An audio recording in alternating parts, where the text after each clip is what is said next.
नमस्कार विद्यार्थियों। कल अपन ने अभ्यंतर प्रयत्न के बारे में अध्ययन किया था कि अभ्यंतर प्रयत्न क्या है या यत्न क्या है, कौन कौन कितने इसके प्रकार हैं, भेद हैं, कौन कौन से वर्ण किस भेद में सम्मिलित होता है, इसके बारे में अपन ने अध्ययन किया था। और भी अपन इसका स्पष्ट रूप देख सकते हैं कि देखिए इस पृष्ठ में जो वर्णों की संख्या दे रखी है, इस कौन कौन से वर्ण होते हैं। ईसद इस पृष्ठ का भी दे रखा है। विवृत में बता रखे हैं जो अपने स्वर हैं वो आ जाते हैं। ईसद विवृत में आपके ऊष्म वर्ण आ जाते हैं और संवृत जो आपका है उसमें ह्रस्व आता है। उच्चारण काल में ही इसको प्रयोग में लिया जाता है, लेकिन प्रक्रिया दिशा में वो विवृत ही होता है। इस प्रकार से इसमें बताया गया है।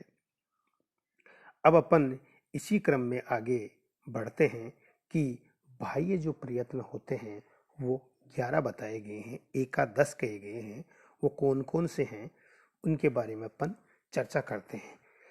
जो बाह्य प्रयत्न हैं, बाह्य प्रयत्न इसलिए कहते हैं इनको कि ये वर्ण उत्पत्ति के पश्चात कोशिश जो की जाती है अपने द्वारा, जब अपन वर्णों का उच्चारण करते हैं, वर्णों को जब अपन उच्चरित करते हैं, तो वर्ण उत्पत्ति से पूर्व का जो प्रयास होता है, कोशिश होती है, उसमें तो अभ्यंतर हो गए। और वर्ण उत्पत्ति के पश्चात जो कोशिश या यत्न होता है वो बाह्य प्रयत्न के अंतर्गत आता है। अब इसमें जो आपका है, इसमें है 11 कौन कौन से, इनके नाम देखिए। सर्वप्रथम व्यवहार, संवार, श्वास, नाद, घोष, अघोष, अल्प्राण, माप्राण, उद्दात, अनुद्दात और स्वरित। सबसे पहले अपन इनका जो नाम है उसके बारे में अपन चर्चा कर लेते हैं। विवार। विवार का मतलब होता है कि वर्णों को उच्चारण के समय, जब अपन वर्णों को उच्चरित करते हैं, जब उन्हें बोलते हैं, उस समय मुंह का जो खुलना होता है उसे विवार कहते हैं। संवार, मुख का विकास न होना यानी अच्छी तरह न खुलना, उसे अपन संवार कहते हैं। श्वास, जब वर्णों को उच्चरित करते समय, बोलते समय जब श्वास चलती हो तो ऐसे वर्ण श्वास के अंतर्गत आते हैं। नाद, नाद का मतलब होता है गंभीर ध्वनि जो होती है। नाद जो उद्घोष टाइप में जो होता है, गंभीर ध्वनि होती है, उसे अपन नाद कहते हैं। घोष यानी जब अपन वर्णों को बोलते हैं, जो वो गूंजते हैं, गूंजते हों उनकी आवाज, तब वो इसमें घोष में आ जाते हैं। अघोष, गूंजना होना, अघोष हो जाता है। अल्पप्राण कहते हैं कि प्राण वायु के अल्प उपयोग को, जब अपन वर्णों को बोलते हैं तो प्राण वायु जो होती है अपनी, उसका अपन कम जब उपयोग करते हैं तब ऐसे वर्ण जो होते हैं अल्पप्राण के अंतर्गत आते हैं। और वर्णों को बोलते समय जब प्राण वायु का अत्यधिक उपयोग किया जाता है, प्रयोग किया जाता है, तो वह माप्राण होता है।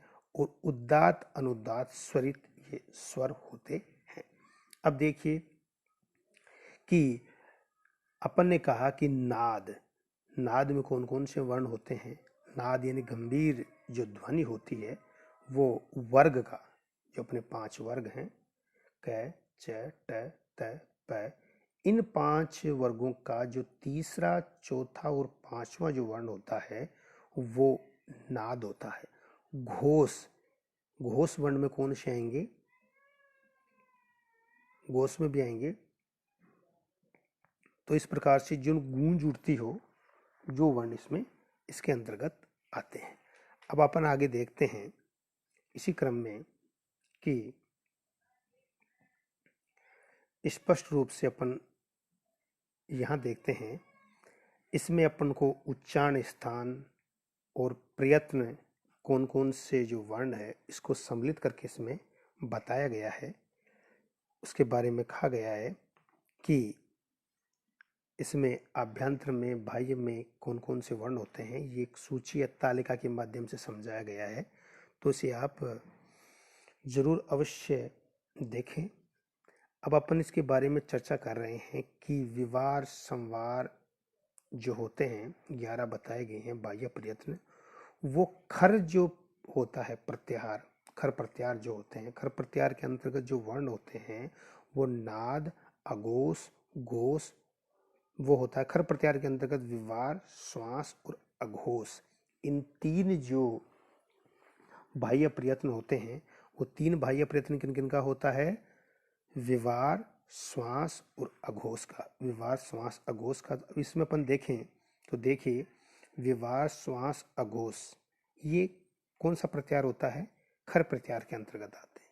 अब खर प्रत्याहार के अंतर्गत कौन कौन से वर्ण जो होते हैं वो माने गए हैं? तो वर्ग का पहला, दूसरा, विसर्ग और श। अब वर्ग जैसे क वर्ग है, इसका पहला कौन सा हो गया? क। दूसरा कौन सा हो गया? ख। इसी प्रकार से च वर्ग है, उसका पहला कौन सा हो गया? च। दूसरा कौन सा हो गया आपका? छ। तो वर्ग का पहला, दूसरा जो वर्ण होते हैं वो साथ में स और विसर्ग इसके अंतर्गत आते हैं। अब आगे बात करते हैं कि संवार, नाद और घोष। संवार, नाद और घोष जो होता है इसके अंतर्गत हस प्रत्याहार के वर्ण आते हैं। अब हस प्रत्याहार में कौन कौन से वर्ण होते हैं? वर्ग का पहला, तीसरा, पांचवा। वर्ग का पहला, तीसरा, पांचवा और यण। यण में कौन से होंगे? य, व, र, ल। य, व, र, ल ये होंगे। अब देखिए, वर्ग का पहला, तीसरा और पांचवा कौन सा होगा? जैसे क वर्ग है तो क वर्ग का प्रथम कौन सा होगा? क। तीसरा वर्ण कौन सा होगा क का? क, ख, ग। ग से गाय।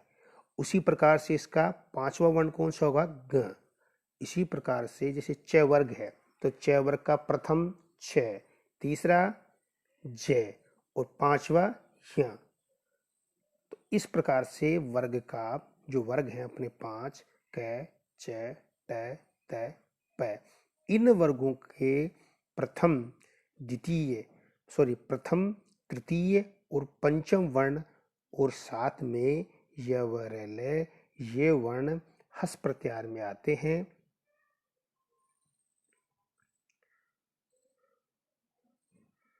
तो इसके इनका क्या बनता है? संवार, नाद, घोष। अब आगे देखते हैं कि अल प्राण में कौन कौन से वर्ण होते हैं। तो वर्ग का पहला, तीसरा, पांचवा और यण। यण में य, व, र, ल ये वर्ग का पहला, तीसरा, पांचवा ये अल प्राण होते हैं, क्योंकि प्राण वायु का बहुत ही कम प्रयोग किया जाता है, अल्प उपयोग किया जाता है, इसलिए इन वर्णों को अल प्राण कहते हैं।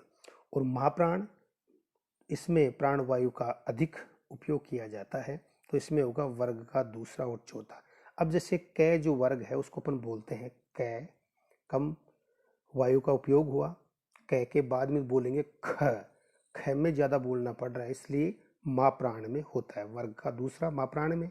ग, जैसे जो गाय होती है उसमें कम वायु है, तो इसलिए वो हो गया ग अल प्राण। घ, ग से घड़ी, घ, ग से घड़ी वाला जो बनेगा वो चतुर्थ होगा, तो वो माँ प्राण में होगा।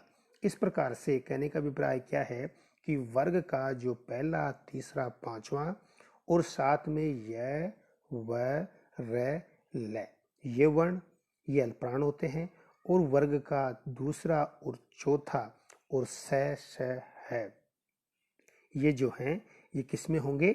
माँ प्राण में। और अब बच गया उदात्त, अनुदात्त, स्वरित। तो ये जो हैं ये किनके भेद होते हैं? स्वरों के भेद होते हैं। ये इससे पूर्व अपन ने बता दिया कि स्वरों किस प्रकार से अपन ने भेद किया था कि सर्व पहले से ह्रस्व, दीर्घ और प्लुत होते हैं, फिर उसके बाद में प्रत्येक के भेद बनते हैं उदात्त, अनुदात्त और स्वरित बनते हैं। फिर उसके बाद में अपन ने देखा कि अनुनासिक, अनुनासिक के भेद से वो पुनः दो दो प्रकार के और बन जाते हैं। इस प्रकार से ए जो स्वर है उसके 18 भेद बनते हैं। ये अपन ने इससे पूर्व अध्ययन कर लिया। अब इसी क्रम में अपन देखते हैं कि जिव्या, मूल और उपदमानीय किसे कहते हैं। जिव्या, मूल और उपदमानीय किसे कहते हैं, तो इस क्रम में अपन देखेंगे। तो देखिए, इसमें देखिए आप नीचे लिखा हुआ है, देख क और ख इति क खाभ्याम प्रागर्ध विसर्ग सदृश्यो जिव्या मूल्य।